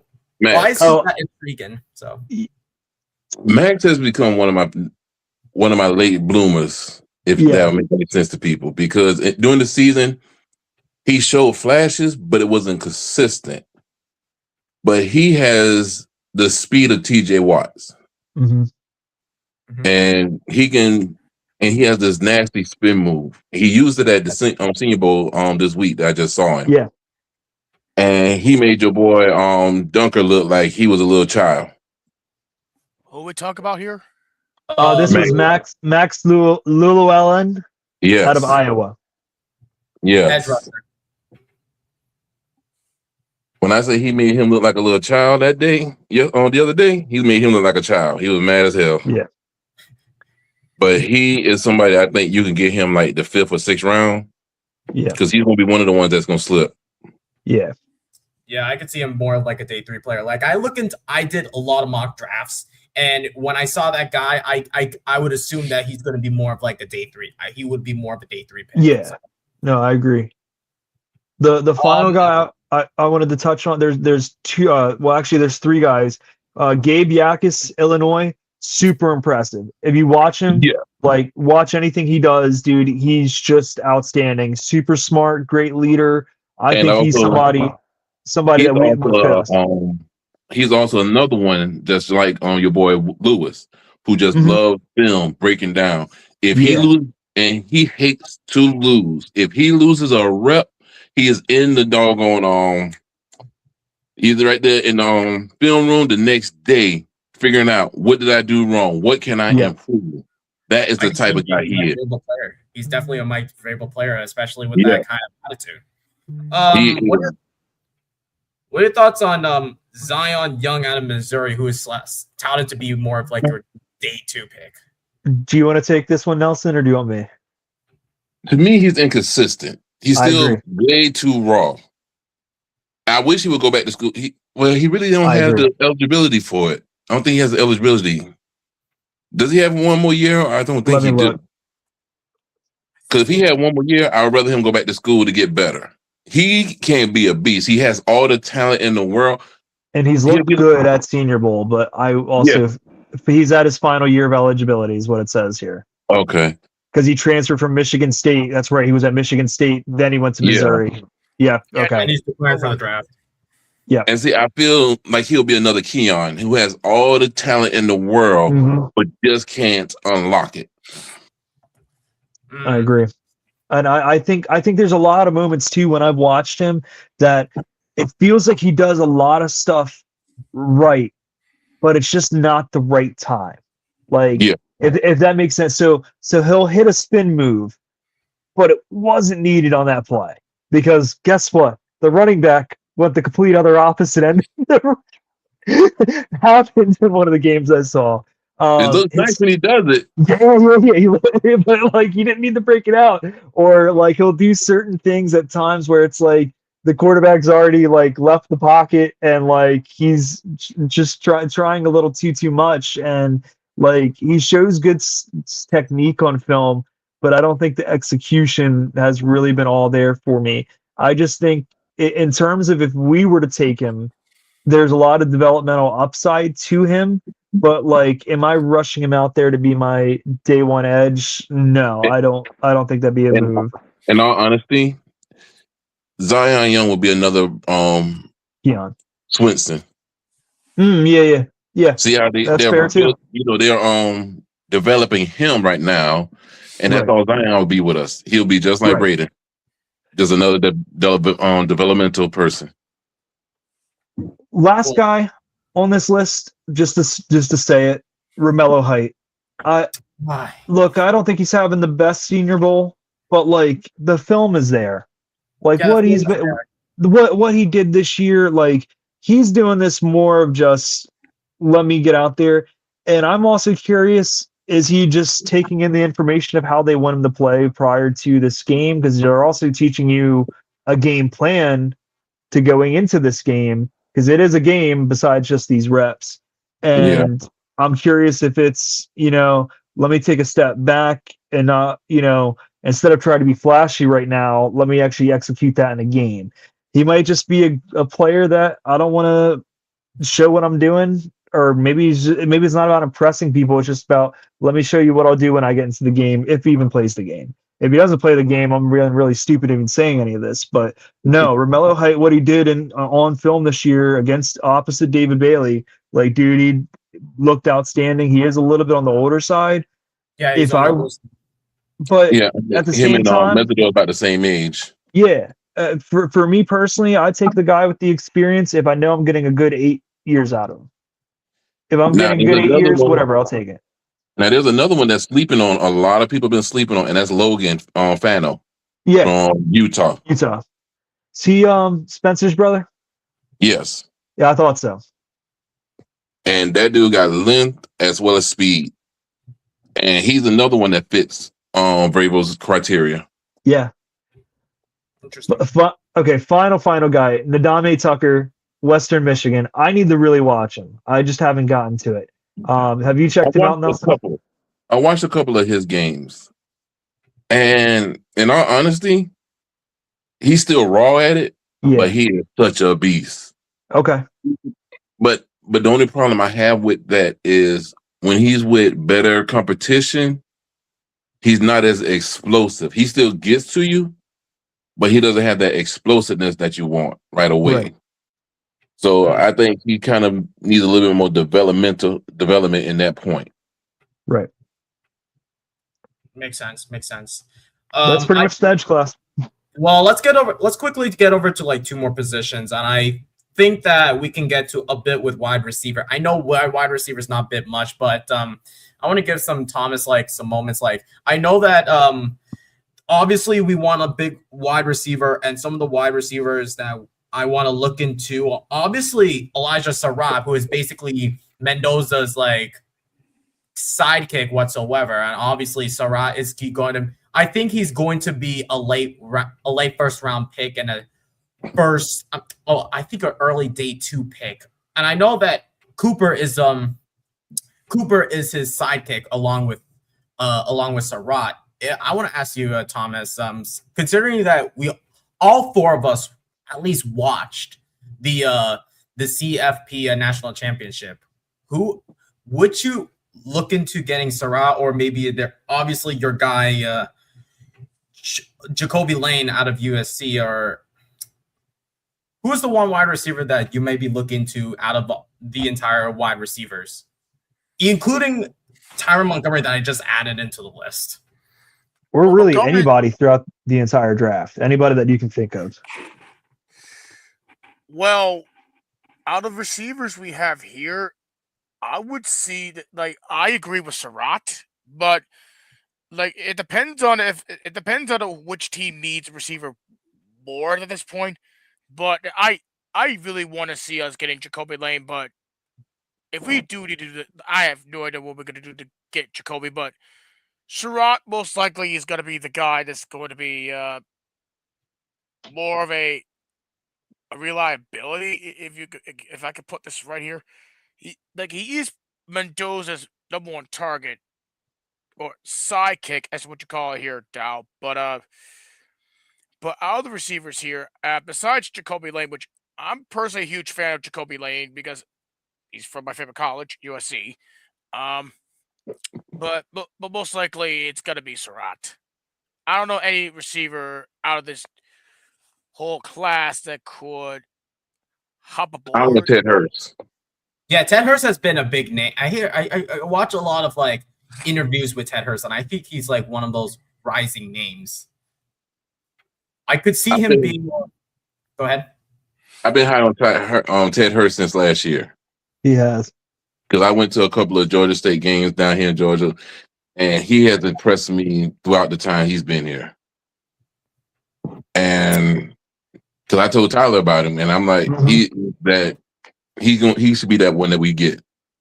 Because he's 6'3", he has speed, he has great route running, and he can get yak. And he's an all-around player when it comes to wide receiver. Even though he's at a small school, he would hit that hole a little quicker because he gives you that. He has a little bit of Diggs play in him, and I think if he's with Diggs and even Hollins, I think he can be that #1. Would you see Ted Hurst being more of a late day 2 pick and possibly an early day 3 pick, or you can see him like slowly rising when it comes to like his draft stock? I see him slowly rising. What about you, Tyler? I think he's like Kyle Williams. I think it's just gonna be one of those situations. Everybody's like, who is this dude? And like he's doing everything needed right now at the Senior Bowl. That's like increasing his stock because he's got it all. He just played at Georgia State. It's just like he goes to Georgia, like he's probably a first round pick. Like he goes, you put this guy on any other team. Like that's the same deal with like what we've been saying with like Kyle Lewis, with a lot of these guys, even though they stay committed and stay loyal to the school that they initially commit to, just because they stayed at a lower school is a knock on them to not get drafted higher. But if you put them on Oregon or put them wherever, they're a first round pick. I think that's kind of BS. I think these guys deserve to get the recognition. But hey, let them fall to us. Let them be types of guys that we take the steal and take the opportunity with. I think Ted Hurst is legit NFL talent. And I remember like you first told me about him. I was like, Georgia State, all right, let me see. And you were right. There was a lot of NFL traits to how he played. My funny comment about him, I told Bro Schmo in one of his comments on the videos, I was like, you got to check out Ted Hurst, Georgia State. So it kind of had the similar reaction I did where I was like, Georgia State, come on. And not 2-3 weeks later, he's got him in his draft sleepers video. And I was like, see, like, you know what I mean? All it takes is just shouting the dude's name out. He checks him out, and like, you start getting a little bit of buzz with this. So, but Kyle Lewis was another one. I shouted out him. I told him to check out Kyle Lewis, and next thing I know, he's 5th ranked linebacker. I was like, hell yeah, this is awesome. I'm surprised how we know more of these players than learning more about these players than these content creators for like these specific teams. That's kind of crazy, especially when we're on a winning team and we're looking at draft just for the fun of it. Right. True. I think Ted Hurst, Jacoby Lane. The ultimate thing is, and I know a lot of maybe the viewers here would probably like say like give me so and so. I personally, dude, I don't really want anybody that's under 6 foot. And my real rule of thumb is I just think we just need more big bodies, more guys that can be a Mac Hollins replacement, more versatility, more guys that like we got a lot of guys at this 6 foot, 5'11" range. We just need something thicker there. And I think that's kind of got to be the sweet spot we're looking at is anything above 6'1", 6'2", Like 6'1" is like my absolute cutoff if they're thick. 6'2" and up, like, all right, it's just a size thing at that point, really. That's personally just kind of where I lean. After seeing Pop, I'm like, I do not want a 5'8". I'm like, I want the max, the minimum for like a wide receiver's height has to be at least 5'11" or 6 foot. Like I'm looking at Caleb Douglas out of Texas Tech. Now Caleb is nice, and a lot of people hates on him. But if you really look at that last game with Oregon, because everybody talk about that Oregon, and he did nothing, he did this. That man was doubled and tripled the whole game. And that's what a lot of people don't understand. He was tripled and doubled the whole game. He could barely get open because they were double teaming him. When you have to plan your scheme around one player, that shows you how dangerous he can be. Right. And for him to be 6'3", 6'4", he has great speed. Had he had better quarterback play too, I think that would have helped him as well. I think a lot of these guys too, looking throughout this list, if they just had better quarterback play, we'd be talking about him probably a little bit better. Missouri, meeting Kevin Coleman. Especially Josh Cameron. Yeah. You don't think Sawyer was all that for Baylor? No. No. Josh Cameron also was the punt returner and kickoff returner. Yeah. He's got the versatility. He had 2 punt returns for touchdowns as well as a kick return for touchdown. When you had that type of speed to get open, you need a quarterback that can get it out there to you quick. What you guys take on Casey Concepcion from A&M? Casey Concepcion is not. He's too kind of small and he doesn't fit the scheme. What are your thoughts on Concepcion? I think he's basically what we have with Kyle Williams, personally. Like I think here's the thing is like he didn't really turn it on until this year, and then it's just prior to it they were basically using him like Deebo Samuel, and they would like have him in the backfield, kind of have him do some bit of gadget stuff, and that's primarily all he was until this year. He finally got to just be a receiver, and he looked good as just being a receiver. I just keep thinking like, how many of these same size guys are we going to keep drafting where it's just kind of becoming redundant, where if we just kind of have a versatile, like we got a 6-foot guy with Diggs for another year. We've got Kyle Williams at that 5'11", 6 foot. We've got Kayshon Boutte at 6'1". Granted, he's a little thicker. We just got too many of these guys that are in this bubble that it's like, can we just get a big body X? Somebody that can have a big catch radius that Drake can target often. And I'd even say Surratt. I know we were just talking about him. Surratt's at that 6'2". He is a little bit on the thinner side, but like I view him kind of in the Puka Nacua, as well as St. Brown. Yeah, St. Brown, Puka Nacua kind of vein is how I view Surratt's play. Light, like he's not them, but he's light. What was that, Nelson? We need a big guy that has that speed as well as that catch radius. Right. That can get open. Like Kyle Williams can get open, but if you have someone like Gonzo on top of him who's like 6'2", 6'3", he's not going to be able to get it, because that's a harder way to throw it over the shoulder. Yes. That's why Denzel Boston was like one of my guys. Obviously, I think that his draft stock is slowly rising, and I see him like in the 20s or the teens. He's the guy that exceeded not having good quarterback play, because I thought Williams. Williams. I thought Williams wasn't it. I thought the guy prior to Williams, I felt like he was stat padding more than anything. I felt like he was more concerned about keeping his QBR up than it was to actually take chances and take risks throwing it to Denzel Boston, who wasn't afraid to shake off guys.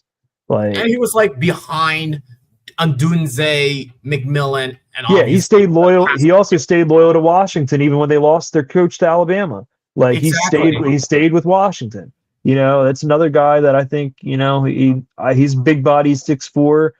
He can do everything. I think he does do a little bit too close to chest catches a lot in some of his clips, but he can go up and get it. He can snag it. He's great in the red zone. There's a lot to like about Denzel Boston.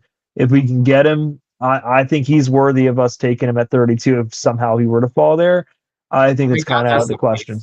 I could see him like going to like the worst part is going to because I see him like being by the Jets, and I we don't want to talk about that. No, I think the one that'll probably take him before the Jets would take him, because the Jets, I think, in all honesty, I can see Antonio Williams going to the Jets or Casey Concepcion going to the Jets. Somebody opposite Garrett Wilson, like his body type. Yeah. Well, they also were saying the dude out of Cornell Tate. Yeah, they were saying he could go to the Jets too. There's a lot of buzz on him. I also heard they wanted Makai Lemon. Makai Lemon is like kind of small and but he's very good. Like he's 5'9" and he is explosive as hell. Yeah. I just think of what better serves Drake, and that's kind of why I lean instead of going receiver. I think we have to leave this draft on the tight end. And is this the position we want to close out with, or is there another group that we want to absolutely cover? Oh, don't forget your boy Chase now. Oh, Chase, who was that? Chase Roberts. Oh, Chase Roberts out of BYU. Yeah. Let's cover him real quick. I may be interested in. Also, maybe look into Noah Thomas out of Georgia. Now, Noah Thomas, I loved him when he was with Texas A&M. Now, he didn't have a good year this year with Georgia, and the only reason why I feel that way is because Georgia didn't know how to use him at all. Yeah, he has 4.4, I think 4.4, 4.3 speed at 6'5". He's a downhill. He takes the top off. That's what he does, and y'all using him as a slot in Georgia. You know what I'm saying? So his numbers was not there. He was barely on the field with them because they like the slot. Georgia always like more slot types, like Zachary Branch. That's why he was their number one. You know, but Noah Thomas, I would love to get him too because he has that speed. He can get separation. You know, and he has the mindset to want to be number one. Yeah. Interesting. Maybe I think we can, since you mentioned tight end, Tyler, let's maybe close out with tight end, or maybe we can, let's close out with tight end because I think cornerback, we could save it for another story. Safety, you can look into him at like day 7 or maybe in a free agency. Personally, I think they're very comfortable with what we have in our safety room. I think they love Hawkins, and I think they love Woodson. If they're going to resign Hawkins, I know Del Pettis is still going to be there. I don't know what they're going to. I think the fact that disagree with your statement, Eric. We are getting young. We are young because we got rid of Peppers and we got rid of Duggar. So he's talking about tight end. We're getting old at tight end. We got Hooper and Henry. Like we got guys that are past 30. And the guys that we have like waiting in the wings on the practice squad and all that, like they're just not. They're not. We got one. We don't have CJ Dupree on though. That's it. Yeah, Dupree. That's the only guy. I just need to see more out of him before I can have like a final judgment. Westover, if he gets the opportunity, I think he'll show out because he's actually been learning behind Hunter, and Hunter even said it that he's been doing better and he's been showing flashes of being what they need. So let's give him like a shot in the off season, and I mean even regardless of that too, we still should be carrying 3 tight ends. Because I don't really view Hooper long term. Like how many more 1-year deals are we going to keep throwing at him? Yeah, we're not doing that. And he's good. He's got him going off. Like he's not your future. Right. I think it's just time we move on respectfully because don't get me wrong, I'm very happy with when Hooper makes plays. It's just like we got to start looking ahead here. And this tight end class has some really good names.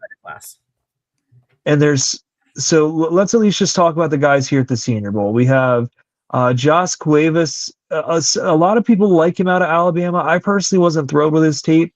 Did you have an opinion on him, Nelson? Josh Cuevas, he had a good year last year. He had a really good year.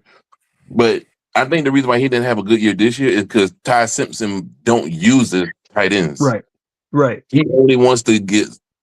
That's the one thing I hate about Ty Simpson is he only wants big shots. That's all he wants. If you look at his play, that's all he's looking for. He's always looking for the shots, never going to the tight ends.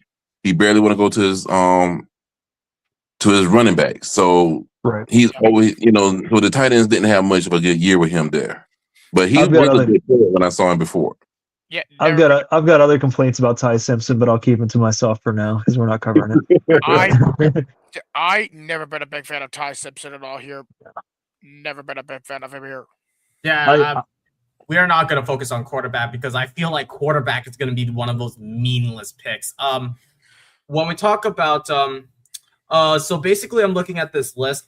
Good thing that it does not include Max Clare because obviously he's one of the most overrated tight ends in that class. I agree to an extent. I liked what he did at Purdue, but then coming to Ohio State, it was just it wasn't there for me. And then a lot of the praise he just kept getting, I just was like, are we drafting him off of what we saw at Purdue, or are we lying to ourselves because he went to Ohio State? He needs to get drafted higher.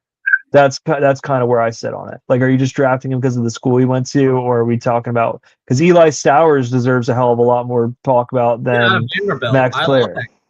Yeah, like even JMG needs more than on him. Yeah, like I just don't get it personally. My favorite tight end out of this school. There's a lot of good names here, but let me talk. The Justin Jolly, North Carolina State, Big Christmas is what they nickname him. Really good. What about I know we talk a lot about Kozio even before school started, like within like the beginning of the regular season. He's like one of those guys. He's like obviously he's 6'7" and he's like the Gronk. Gives us the Gronk vibe. So basically, he's going to be taller than Hunter Henry at this point. And what is so intriguing about Tanner Kozio that fans don't realize? Because obviously, about the size, everybody knows that. Like when I wanted like Darnell Washington out of Georgia, who's now currently with the Steelers. What makes Kozio like this big guy, and then being a threat, and that Drake May can throw to, or maybe be the blocker for like. I don't know. Every Patriots fan, if we were to draft Tanner Kozio, is going to look at him and say, we got the next Gronk. He's not Gronk. He's not as physical as Gronk. But what I will say about him is you need this guy to make a catch, rather if it's for first down, rather it's just to get 4 yards, rather it's just to do whatever, or if it's a red zone play. The dude's going to go up and get it, or he's going to drop his body damn near to the ground to make the catch for you. He's basically a 6'7" wide receiver. He's not the best blocker. Maybe if he adds some more muscle to him, maybe if he hits the gym a lot more wherever he gets drafted, he can definitely make an impact, possibly blocking. What you're drafting him for is to be your big possession like tight end. And I think his catch radius is there. I think he's somebody that, what's Hunter Henry, 6'5"? He's at that range, like 6'4", 6'9". I think like, yeah, like so having a guy just a little bit bigger than him too, just opposite, to have Hunter Henry kind of show him a little bit more of the ropes, but also have the speed, have the catch ability, and even what he does after the catch. You try to bring him down, it usually takes 2 or 3 guys to take him down. Like unless you go right for his legs, Tanner Kozio is not an easy guy to take down for the most part. So I think ultimately, if there's a guy that I would like really freaking be super over the moon for, it's him, just out of the developmental aspects of him. I think him learning under Hunter Henry would be a guy that just we can shoot to the moon. Drake May could have a new future favorite target with how frequent of a consistent catcher he is. I just think there's a lot to like about his game. And if you haven't checked out Tanner Kozio, definitely check him out. Interesting. I know that obviously there's a lot of good guys from that list. And I heard that there's this one guy out of Cincinnati. I forgot his name, but Royer? Yeah. Mm-hmm. What are your thoughts? Royer, Really good. No, I'm gonna let Nelson because I just went on a whole long ass tangent about him. What do you got on Roy?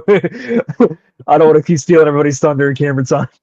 No, you good. Roy he's actually really good. I enjoy watching him. He's a fun guy to watch because he makes some very ridiculous catches. His body control is out of this world. He's not the fastest at the position, but he is a big body and he knows how to block out linebackers, corners, safeties to make a catch. He's one of the most reliable tight ends you got in the class. Interesting.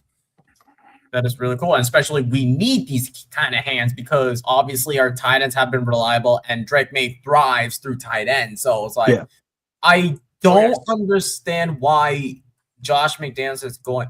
I don't know if Josh McDaniels is still utilizing that tight end, like the 2 tight end sets, because I know that it's been like with Gronk and that guy and then Gronk with Dwayne Allen and then Look, let's say Aaron Hernandez, even Lord rest his soul with his stupidity. But in all honesty, I think he wants to do the two tight ends, but he doesn't have the tight ends that he usually have. Right. If we was to get on Cozy is the Gronk type, which is that strong, beat you in the head type. Let me throw an idea at you real quick, Nelson. Since you just said that, let's say we draft Tanner Koziel, and then we draft Michael Trigg, because Michael Trigg has that concern with then you're just psycho-repeat. So Michael Trigg's issue, he's not here at the Senior Bowl. He basically had an incident with I want to say it was like the not director of player personnel, but somebody above the coach, the athletic director. Like the athletic director gave him shit about something he wore, grabbed him physically and told him that he needs to take it off, and then he's suing the athletic director. And so for some reason that's caused some stink about him, when it's kind of like the athletic director has no right to put his fucking hands on a player. That's insane. That's insane. But if we couldn't get Trigg, I would like to get John Michael Gillett from Wyoming. Because he's a 6'5", 252 pounds, but he runs a 4.4. Right. You know what I'm saying? He can run routes like a wide receiver, and that's what McDaniels is missing. He's missing that finesse type tight end, and that Gronk beat you down. Because remember when he had Hernandez, he had him in the backfield, out wide, and everything. While he had Gronk going up the seams all the time. Right. When you got that, who you gonna guard? Right. That's what made McDaniels 2 tight ends so dangerous. That's why everybody hated him for so long. Right. It's definitely something for us to keep in mind for sure, man. And I mean, really, I think you can lump a lot of these guys in here. A lot of the guys we just covered, I think we can just lump them all in. Throw Eli Stowers in there. Throw Michael Trigg, 2 guys that aren't here at the Senior Bowl. And then we keep him going to be in the first round, so it's like he's the only exception. He's just too damn good that I don't think we're going to touch. I think we're all kind of in agreement. Max Clare just doesn't move the needle for us. Tight ends out of Iowa per Eric, he said they say it's a tight end. It's Brett. With T.J. Hawkinson, Laporta, Noah Fant doesn't strike me as much. And then obviously, I don't think Brett's in this. There's not an Iowa guy this year, unfortunately. We missed the mark. Remember, I asked you about him early in the year. I forgot his name. It's Brett something. Yeah, but he was 6'4", 250, and he was a bruiser. And I probably returned. Yeah, if I had to guess, because I have not seen his name at all in anything, really since the last time we talked about him. I think really though, You throw in Stowers, you throw in Trigg, you throw in Koziel, Justin Jolly, JMG, Royer. You throw all those guys in the same bubble. I think we're all happy with that, whichever tight end we end up with. Like they're all like whatever their flavor is like what we get, and it's a benefit personally. Oh, quick question, Tyler. Mm-hmm. Now why don't we all be in the Discord together? And everybody's always fussing about the fullback, and we're using Westover. What do you think of Indiana's tight end? Be interesting. So we have 11 draft picks. Do you think since we addressed long snapper, kicker, and got like a super deep developmental cornerback, and like we took some shots that were kind of left field and we still left with a great draft. If you're telling me we're getting him in the 6th round with one of the 3 6th-round picks we got, I'm for it. Like, yeah, we just can't invest highly in it. But they also have to kind of review it. Like, is this a position that really gets drafted? Is this a position that we can, treat? Yeah. I mean, I think this could be a situation we just treat it like Chisholm, and we know he's not gonna get drafted. You throw the most money at whoever is going to be a UDFA. Yeah. And that's how we got Chisholm. Yeah, that's true, because I think that's what's going to end up happening. But I need to mention it because, like I said, everybody in the chat was always talking about we need a fullback. I'm like, we got Lumpkin. Oh, he ain't going to be good. Currently on IR. He's going to be back. He's going to be back. Yes. As well. We'll get the try him out. We'll get the try out. Harrison is going to be back, so like if he's not in a walking boot like he did like back in August, he should be our future running back. Even though like we got him through. Yeah, Liam Harrison. Yeah. Mm-hmm. Yeah. I want to give him a shot. Yeah, but it's like why even invest in running back? Even though this running back class is like kind of okay. So. Yeah, they said he was like a small school CMC.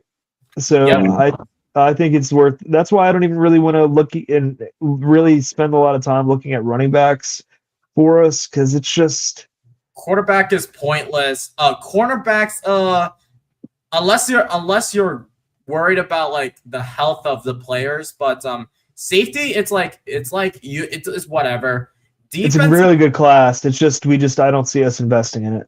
Defensive tackle, I don't see it because even though Barmore's how many rotation guys do we have? Exactly. We got Durden, we got Leonard Taylor, who was a cast-off from the Jets, and then we got Gregory. Yes. And we got Farms. So why Gregory has been showing flashes. Farms has been showing flashes. Both of them are rookies. Hell, Leonard Taylor and Durden been a beast this year. And Farmer, how many times we've released him, he still keeps coming back to the practice squad. We still got him.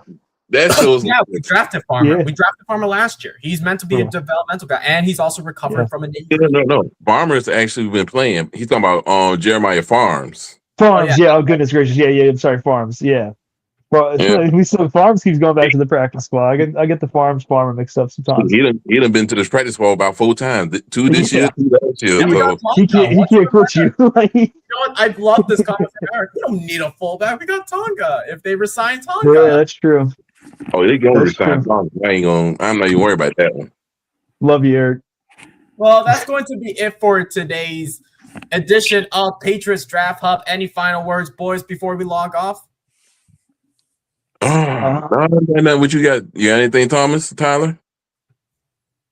Not exactly, except for the fact that Eric is delusional because Tonga is more of a because Tonga is more of a defensive guy than a fullback. Like I know we use him for fullback, but dude, come on, don't be that delusional. It's kind of cool having him there.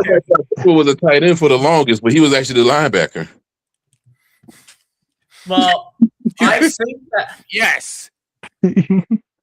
I think that this is a good roster for the Patriots Draft Hub. I know that in the future is I think once the Super Bowl ends, we're going to be looking into mock drafts. We can talk about like scenarios of like what the Patriots should do. Like, for example, if we draft a pass rusher first, or if we draft an offensive line first, or if we draft a linebacker first. Different scenarios.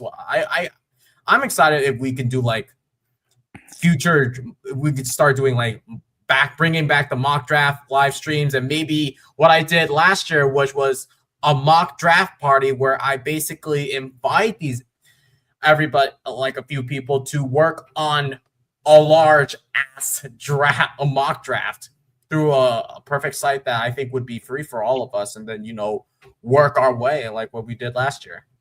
Yeah.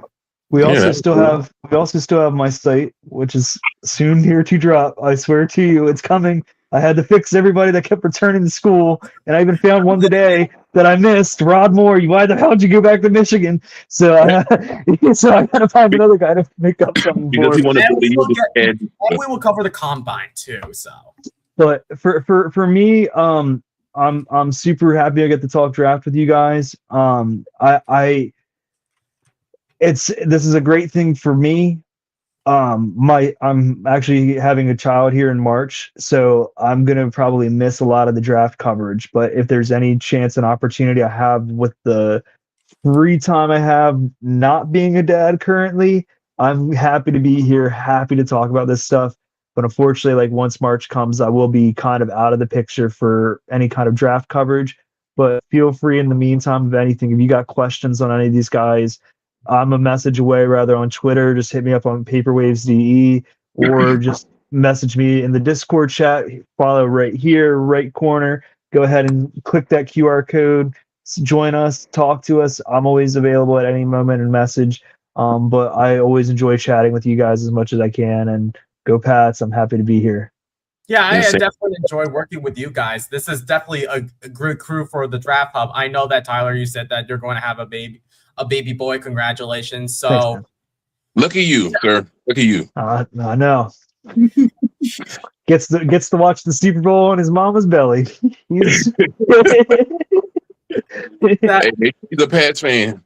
Exactly. He's going to be now. Pats fan. That would be cool. But that's going to be it for today's, guys. If you want to see more of the Draft Hub, and obviously we got 2 more editions of the Patriots Mayflower Voyage left before we hit the off season, please make sure that you hit the thumbs up button as you are leaving the show, and please hit the subscribe button. It is definitely free and helps us support the channel massively. We are growing slowly but surely on this channel, and we would love to bring in some more colleagues to these shows to talk about the regular season, talk about Patriots.